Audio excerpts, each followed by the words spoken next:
Dear students, हम आज करेंगे factors affecting rates of reaction. तो रेट ऑफ रिएक्शन किस किस फैक्टर पर डिपेंड करता है ये आपको समझना है। तो इसमें हम पहले 6 पॉइंट्स इसमें डिस्कस करेंगे, तो वो आप नोट कर लीजिए कौन कौन से पॉइंट हैं। फर्स्ट है कंसंट्रेशन ऑफ रिएक्टेंट्स, सेकंड है नेचर ऑफ रिएक्टेंट्स, थर्ड है इफेक्ट ऑफ टेम्परेचर, फोर्थ है इफेक्ट ऑफ कैटालिस्ट, और फिफ्थ है surface area of reactants, and sixth है प्रेजेंस ऑफ लाइट और रेडिएशंस। तो एक एक करके हम ये सभी डिस्कस कर लेते हैं।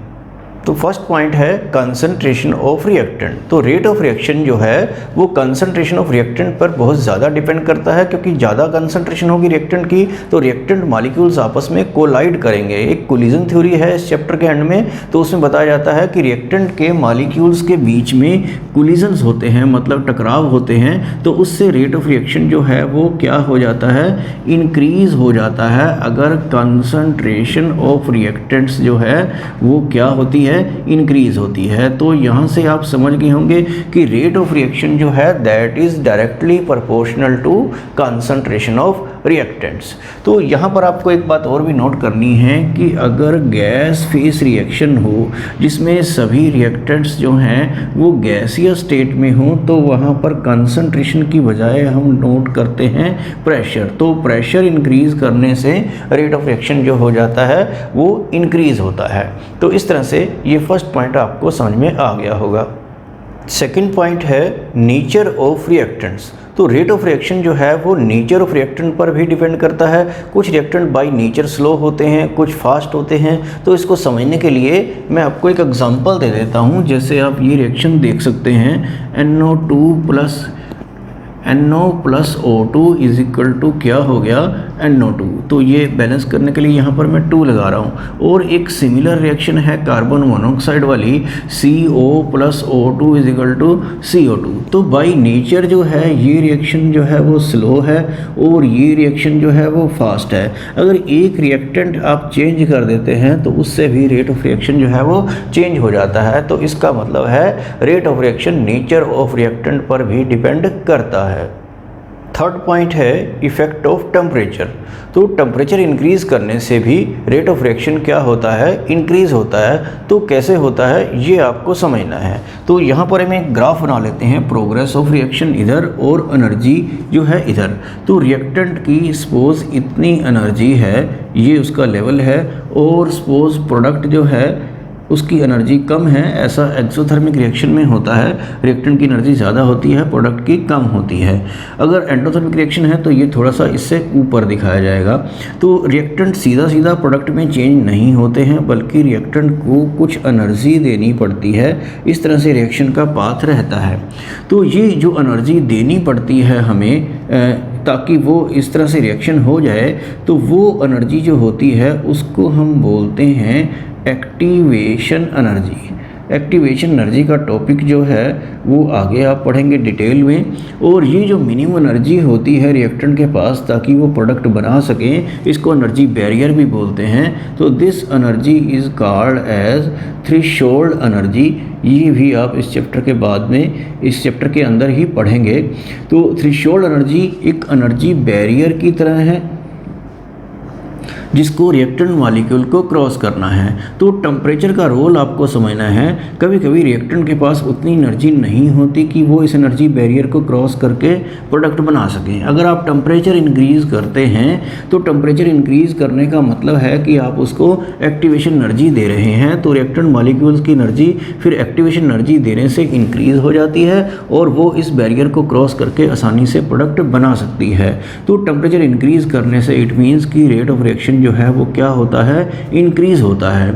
आगे आप ये पढ़ेंगे कि सिर्फ 10 डिग्री केल्विन जो है टेम्परेचर इंक्रीज करने से रेट ऑफ रिएक्शन जो होता है वो ऑलमोस्ट कितना हो जाता है, डबल हो जाता है। मींस कि सिर्फ थोड़ा सा टेम्परेचर इंक्रीज करने से ही रेट ऑफ रिएक्शन जो है बहुत ज़्यादा इंक्रीज हो जाता है, ऑलमोस्ट डबल हो जाता है। जिन मॉलिक्यूल्स की एनर्जी थ्रेशोल्ड एनर्जी से थोड़ी सी भी कम होती है वो उनको टेम्परेचर इंक्रीज करके जब आप एनर्जी देते हैं तो वो इजीली एनर्जी बैरियर को क्रॉस कर लेते हैं और इस तरह से प्रोडक्ट बना लेते हैं। तो इफेक्ट ऑफ टेम्परेचर को डिटेल में हम बाद में फिर से भी डिस्कस करेंगे। अभी आपको लर्न करना है कि the rate of reaction increases with the increase in temperature and the rate of reaction becomes almost double by increasing 10 kelvin temperature. तो इस तरह से ये था इफेक्ट ऑफ टेम्परेचर। आगे देखते हैं इफेक्ट ऑफ कैटलिस्ट। तो ये फोर्थ पॉइंट है, कैटलिस्ट भी रेट ऑफ रिएक्शन को क्या करता है, इंक्रीज़ करता है। तो आपको समझना है कि कैटलिस्ट जो है रेट ऑफ रिएक्शन को कैसे इंक्रीज़ करता है। तो जैसे आप ये ग्राफ देख रहे हैं, एनर्जी इधर और प्रोग्रेस ऑफ रिएक्शन इधर, तो रिएक्टेंट प्रोडक्ट में आपको पता है कि इस तरह से सीधे सीधे कन्वर्ट नहीं होते हैं, रिएक्शन का पाथ इस तरह से रहता है और रिएक्टेंट को इतनी एनर्जी देनी पड़ती है जिसको आपने समझा था कि एक्टिवेशन एनर्जी कहते हैं। जब कैटलिस्ट की प्रेजेंस में रिएक्शन होती है तो कैटलिस्ट जो है रिएक्शन को एक अल्टरनेटिव पाथ से लेके जाता है, मतलब कि एक डिफरेंट पाथ से लेके जाता है विद लोअर एक्टिवेशन एनर्जी, ताकि उसमें एक्टिवेशन एनर्जी कम हो, सो दैट ज़्यादा से ज़्यादा मॉलिक्यूल्स जो हैं एनर्जी बैरियर को क्रॉस कर जाएं और प्रोडक्ट बना दें। तो इस तरह से रेट ऑफ रिएक्शन जो है वो इंक्रीज़ हो जाता है इन द प्रेजेंस ऑफ कैटलिस्ट।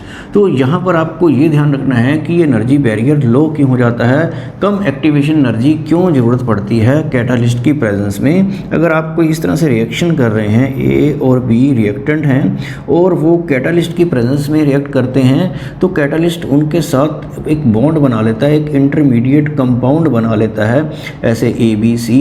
तो इसको एक्टिवेटेड कॉम्प्लेक्स बोलते हैं, एक्टिवेटेड कॉम्प्लेक्स। और जो यहाँ पर बनता है विद लोअर एक्टिवेशन एनर्जी, तो यहाँ पे फिर बाद में क्या होता है कि इस तरह से वो प्रोडक्ट बन जाता है और कैटलिस्ट रीजनरेट हो जाता है। तो आपको पता ही है कैटलिस्ट क्या होता है, which increases the rate of reaction without itself undergoing any change. तो कैटलिस्ट के बारे में आप क्या लिखेंगे, catalyst increases the rate of reaction by lowering the energy barrier या by lowering the activation energy. Due to the lowering of energy barrier greater number of molecules can cross over the energy barrier and form product, therefore rate of reaction increases with the presence of catalyst. तो catalyst की presence में rate of reaction जो है वो क्या हो जाता है, इंक्रीज़ हो जाता है। तो यहाँ पर आपको एक बात और नोट करनी है कि ये जो डिफरेंस है रिएक्टेंट और प्रोडक्ट की एनर्जी का, इसको डेल्टा H बोलते हैं। तो डेल्टा H की वैल्यू कैटलिस्ट की प्रेजेंस में चेंज नहीं होती है। तो CBSE बोर्ड में एक क्वेश्चन आया था 2-3 साल पहले, तो उसमें ये पूछा गया था, ये एनर्जी की बजाय उसमें डेल्टा H की बजाय डेल्टा G पूछा गया था। आपको पता है कि इसको क्या बोलते हैं, गिब्स फ्री एनर्जी। तो फ्री एनर्जी हो या एंथैल्पी हो, हीट चेंज हो, इन सब की वैल्यू में कोई चेंज नहीं होता है। तो उसमें ये पूछा गया था क्वेश्चन में कि इन दो फैक्टर्स के ऊपर क्या फ़र्क पड़ेगा कैटलिस्ट की प्रेजेंस का। उसमें एक पूछा था एक्टिवेशन एनर्जी और एक था डेल्टा G। तो एक्टिवेशन एनर्जी के बारे में आपको लिखना था कि it decreases in the presence of catalyst, और delta G Gibbs free energy के बारे में आपको लिखना था कि कैटलिस्ट की प्रेजेंस में डेल्टा G की वैल्यू चेंज नहीं होती है। तो ये था कैटलिस्ट के बारे में। नेक्स्ट पॉइंट है सरफेस एरिया ऑफ रिएक्टेंट्स। तो सरफेस एरिया अगर रिएक्टेंट का बढ़ेगा तो कोलिजन थ्योरी के अकॉर्डिंग कोलिजन्स बढ़ जाते हैं, इसलिए रेट ऑफ रिएक्शन क्या होता है, इंक्रीज़ हो जाता है। तो इसको आप ऐसे समझ सकते हैं कि अगर आप एक बिग पीस लेते हैं किसी भी सॉलिड रिएक्टेंट का और उसको एक साथ रिएक्शन करते हैं और उसकी बजाय उसके छोटे छोटे पीसेस कर लें या उसको पाउडर्ड फॉर्म में लें, तो रेट ऑफ रिएक्शन जो है वो इंक्रीज़ हो जाएगा, क्योंकि यहाँ पर कोलिजन्स बढ़ जाते हैं। जैसे एक पीस आप लेते हैं कैल्शियम कार्बोनेट का और उसको HCl से रिएक्ट कराते हैं, तो रिएक्शन जो है वो इस तरीके से हो जाती है, लेकिन ये रिएक्शन होगी स्लो फॉर्म में। अगर आप ये कैल्शियम कार्बोनेट पाउडर फॉर्म में लेते हैं तो वहाँ पर उसको HCl में आप डिप करेंगे तो HCl के साथ उसके कोलिजन्स इंक्रीज़ होते हैं। तो नंबर ऑफ कोलिजन इंक्रीज़ होने से रेट ऑफ रिएक्शन जो है वो क्या होता है, इंक्रीज़ हो जाता है। इस तरह से अगर आप वुड की बात करते हैं, एक बिग लॉग ऑफ वुड, एक बिग पीस ऑफ वुड लेते हैं और उसको बर्न करते हैं। वुड में क्या है, कार्बन है, तो इस तरह से वो बर्न करके ऑक्सीजन की प्रेजेंस में कार्बन डाइऑक्साइड बना देता है। तो एक बिग लॉग ऑफ वुड जो है वो बर्न स्लोली होता है। उसकी बजाय आप लकड़ी का बुरादा लें या छोटे छोटे पीसेस ले लें जिसको हम बोलते हैं पल्वराइज्ड वुड। तो वो क्या होगा, वो छोटे छोटे पीसेस जो हैं वो कोलिजन बढ़ने से रेट ऑफ रिएक्शन उस केस में क्या होगा, इंक्रीज होगा। तो इस तरह का एक क्वेश्चन आया था एक बार कि pulverised wood burn faster than a big log of wood. तो इसका रीज़न आपको क्या लिखना है, it is due to the increase in surface area. और सरफेस एरिया इंक्रीज होने से रेट ऑफ रिएक्शन इंक्रीज क्यों होता है, due to increase in number of collisions. और लास्ट पॉइंट है प्रेजेंस ऑफ रेडिएशंस और लाइट। तो लाइट की प्रेजेंस में भी रेट ऑफ रिएक्शन इंक्रीज हो जाता है, क्योंकि लाइट जो है वो भी एक फॉर्म ऑफ एनर्जी है जिसको रिएक्टेंट मॉलिक्यूल एब्जॉर्ब कर लेते हैं और एनर्जी बैरियर को इजीली क्रॉस कर पाते हैं। कुछ रिएक्शंस होती ही ऐसी हैं जो सिर्फ लाइट की प्रेजेंस में ही चलती हैं और डार्क में नहीं होती हैं। आपको पता है जो रेडिएशंस की फॉर्म प्रेजेंस में या लाइट सनलाइट की प्रेजेंस में पर्टिकुलरली जो रिएक्शन होती हैं उन्हें हम क्या बोलते हैं, उनको बोलते हैं फोटोकेमिकल रिएक्शंस। तो ऐसे काफ़ी रिएक्शंस होती हैं जो सनलाइट से बड़ा इजीली हो जाती हैं। तो इसका सिंपल रीज़न यही है कि लाइट जो है वो रिएक्टेंट मॉलिक्यूल उसको एब्जॉर्ब कर लेते हैं और उनको लाइट एक फॉर्म ऑफ एनर्जी है जो रिएक्टेंट मॉलिक्यूल एब्जॉर्ब करेंगे और एनर्जी बैरियर को इजीली क्रॉस कर देंगे। तो फोटोकेमिकल रिएक्शंस का एग्जांपल आपने बायो में पढ़ा है, photosynthesis of carbohydrates in plants. तो इस तरह से ये सभी फैक्टर्स जिन पर रेट ऑफ रिएक्शन डिपेंड करता है आपने अच्छे से इनको रीड कर लेना है। नेक्स्ट टॉपिक है रेट लॉ। तो रेट लॉ को समझना है तो इसके लिए मैं आपको एक सिंपल एग्जांपल दे देता हूँ। जैसे सपोज ये रिएक्शन है एक 3A + 2B = प्रोडक्ट।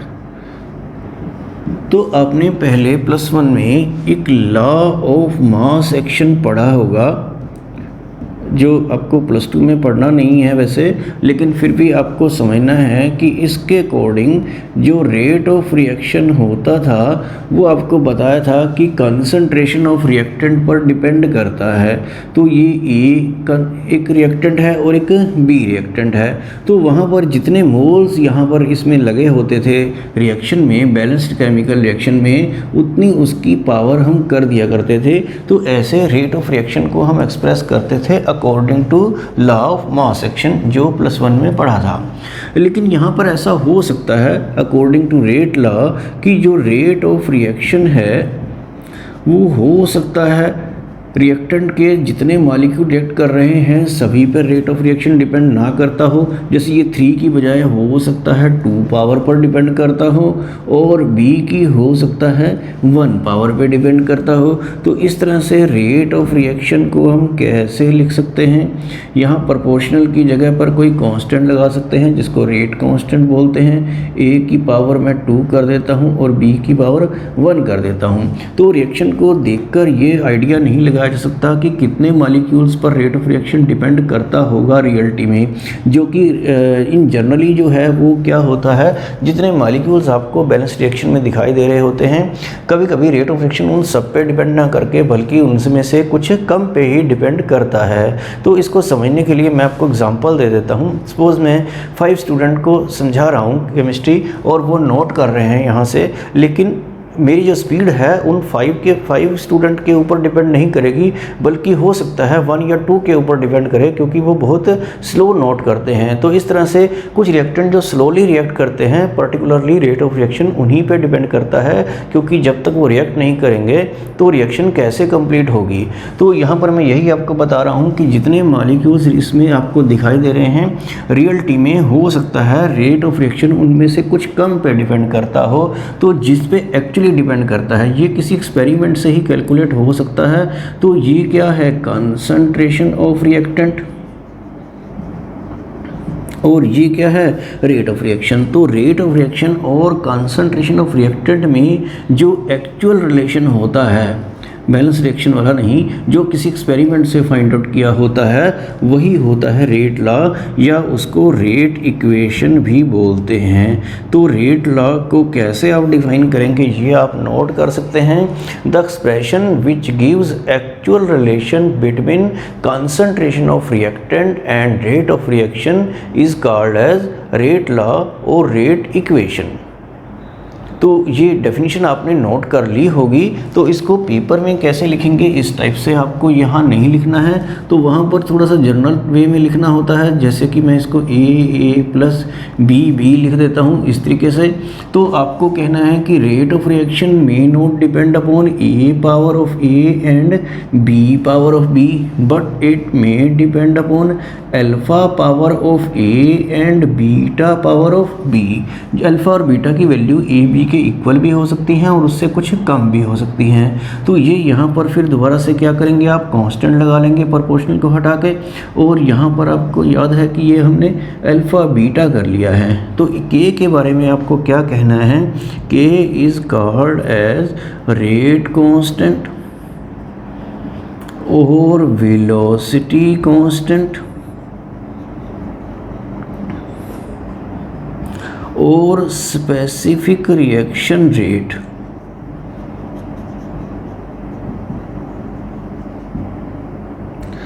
तो स्पेसिफिक रिएक्शन रेट का मतलब होता है रेट कांस्टेंट। तो रेट कांस्टेंट को डिफाइन कैसे करेंगे वो हम आगे देख लेते हैं। अभी आपको इसके सारा लिखने के एंड में इसको सपोज आप इक्वेशन 1 ले लेते हैं, तो लास्ट में आपको यही कहना है the expression given by equation 1 is called as rate law और रेट इक्वेशन। तो आगे के को डिफाइन करने के लिए आप रेट लॉ या रेट इक्वेशन इस तरह से लिख लेंगे, और इसमें आप सपोज करेंगे कि कंसंट्रेशन जो रिएक्टेंट की है सपोज 1 है, जिसको हम यूनिटी बोलते हैं। तो अगर सभी रिएक्टेंट की कंसंट्रेशन यूनिटी हो, मीन्स की 1 मोलर हो, तो आप क्या यहाँ से फाइंड आउट कर पाएंगे कि रेट ऑफ रिएक्शन जो है वो किसके इक्वल हो गया, के इक्वल हो गया। तो मीन्स क्या है ये, रेट कांस्टेंट। तो रेट कांस्टेंट को आप कैसे डिफाइन कर सकते हैं कि rate constant rate of reaction ही होगा अगर कंसंट्रेशन सभी रिएक्टेंट की 1 होगी, मीन्स यूनिटी होगी। तो ये भी आप सेंटेंस इसमें नोट कर सकते हैं कि rate constant is equal to rate of reaction when concentration of each reactant is taken as unity. Next topic है ऑर्डर ऑफ रिएक्शन। तो ऑर्डर ऑफ रिएक्शन को समझने के लिए आपको फिर वही रिएक्शन लिखनी पड़ेगी। Suppose A plus B is equal to product, और सपोज रेट ऑफ रिएक्शन यहाँ पर रेट कांस्टेंट लगा दिया हमने। ए की सपोज अल्फा पावर पे डिपेंड करता है और बी की सपोज बीटा पावर पे डिपेंड करता है, जैसा कि आपने रेट इक्वेशन में समझा था। तो ऑर्डर ऑफ रिएक्शन क्या होता है कि कंसंट्रेशन की जितनी पावर्स होती हैं उन्हीं पावर्स का जो सम होता है उसी को बोलते हैं ऑर्डर ऑफ रिएक्शन। तो ऑर्डर ऑफ रिएक्शन को कैसे आप डिफाइन करेंगे, it is the sum of powers to which the concentration terms are raised in the rate equation. तो आप ये डेफिनेशन यहाँ पहले लिख लेंगे और उसके बाद ये एक्सप्लेन करेंगे कि रेट ऑफ रिएक्शन अगर इस तरीके से है तो ऑर्डर ऑफ रिएक्शन उन कंसंट्रेशन जितनी भी रिएक्टेंट की हैं उन सभी पावर्स का क्या हो जाएगा, सम हो जाएगा। तो यहाँ पर आपको एक बात और भी नोट करनी है कि किसी किसी पर्टिकुलर रिएक्शन में ऑर्डर ऑफ रिएक्शन फ्रैक्शनल भी हो सकता है और किसी केस में ज़ीरो भी हो सकता है। ऑर्डर ऑफ रिएक्शन किसी रिएक्शन का कुछ भी हो सकता है, तो वो हम आगे कुछ एग्जांपल दे देते हैं कि ऑर्डर ऑफ रिएक्शन किस किस रिएक्शन का कितना कितना है। आगे हम देखते हैं some examples of reactions of different order. तो जैसे फर्स्ट नंबर पे मैं दे रहा हूँ रिएक्शंस ऑफ जीरो ऑर्डर, तो इसका एक एग्जांपल तो ये है H2 + Cl2 = 2HCl। तो ये जो रिएक्शन होती है इसका ऑर्डर जीरो होता है। इट मीन्स कि वो रिएक्टेंट की कंसंट्रेशन पर डिपेंड नहीं करता है और वो रिएक्शन अपनी जिस स्पीड से चल रही है उसी स्पीड से चलती रहती है। तो इसका मतलब है कि इस रिएक्शन का ऑर्डर जीरो है। ऑर्डर किसी रिएक्शन का कैसे फाइंड आउट करते हैं ये हम आपको बाद में बताएंगे।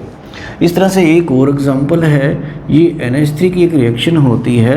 अगर ये प्लेटिनम की प्रेजेंस में होती है N2 + 3H2, तो ये रिएक्शन भी क्या है, ज़ीरो ऑर्डर की होती है। इस तरह से रिएक्शन ऑफ फर्स्ट ऑर्डर देख लेते हैं। फर्स्ट ऑर्डर का एग्जांपल है एक ये रिएक्शन आपने पढ़ी ही होगी, N2N2O5 = 4NO2 + O2।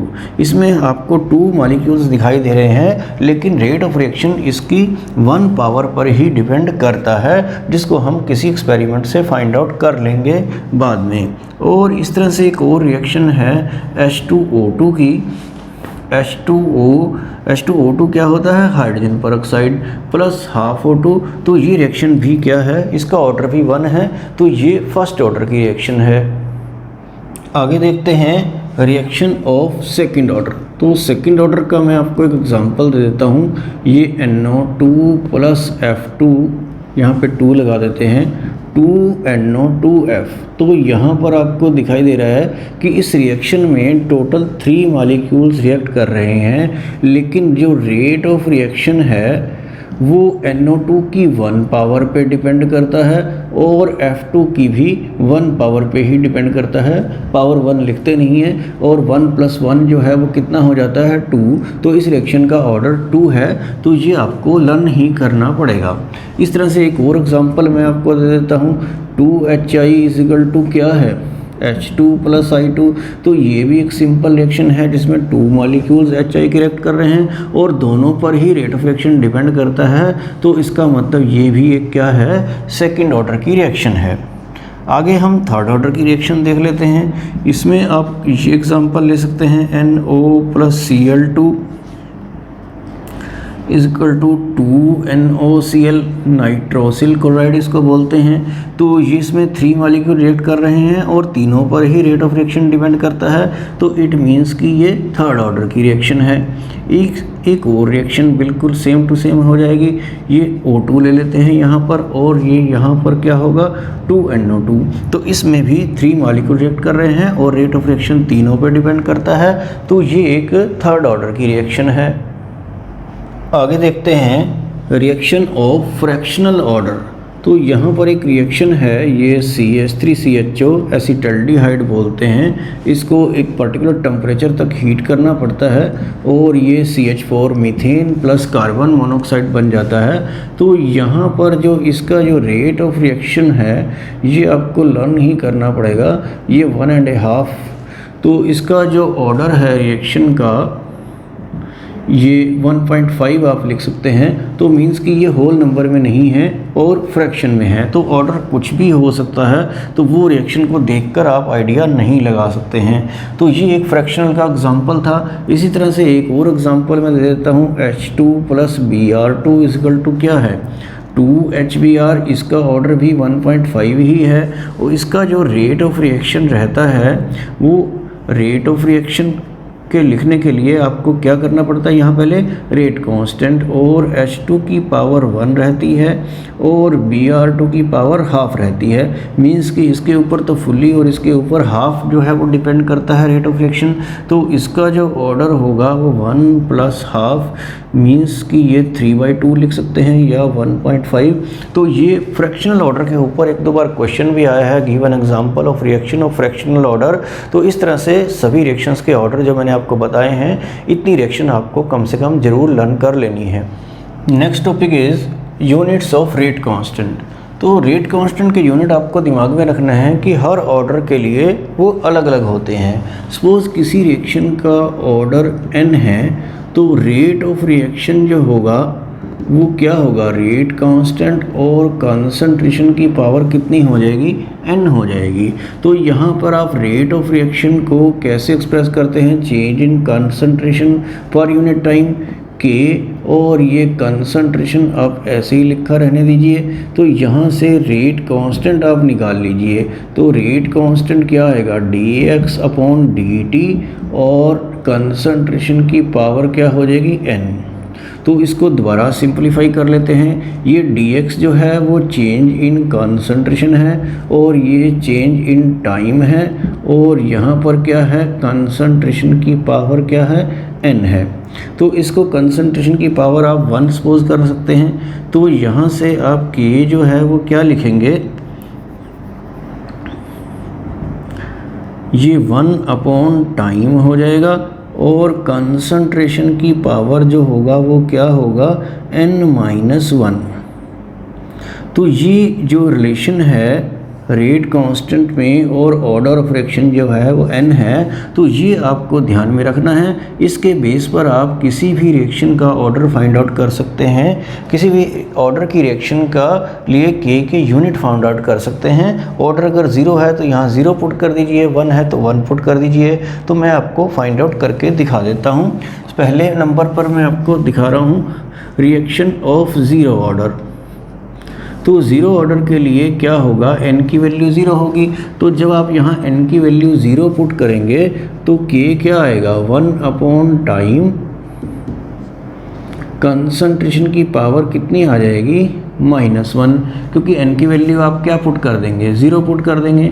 तो यहाँ से k जो है वो क्या होगा, कंसंट्रेशन अपॉन टाइम हो जाएगा। तो कंसंट्रेशन के यूनिट तो आपको पता है मोल पर लीटर होते हैं, और टाइम के अगर सेकंड में हैं या मिनट में भी हो सकते हैं, तो k के यूनिट्स जो हैं वो क्या बन जाएंगे, मोल पर लीटर पर सेकंड। तो k के जो यूनिट्स आए हैं ज़ीरो ऑर्डर की रिएक्शन के लिए वो क्या हैं, same as that of rate of reaction. तो ये भी क्वेश्चन आता है कि रेट ऑफ रिएक्शन के यूनिट्स जो हैं और रेट कांस्टेंट के यूनिट सेम कब होते हैं, तो उसका आंसर है it is for zero order reaction. एक बात आपको और भी नोट करनी है, अगर गैस फेस रिएक्शन होती है तो मोल पर लीटर की जगह पर एटमॉस्फेयर हो जाता है।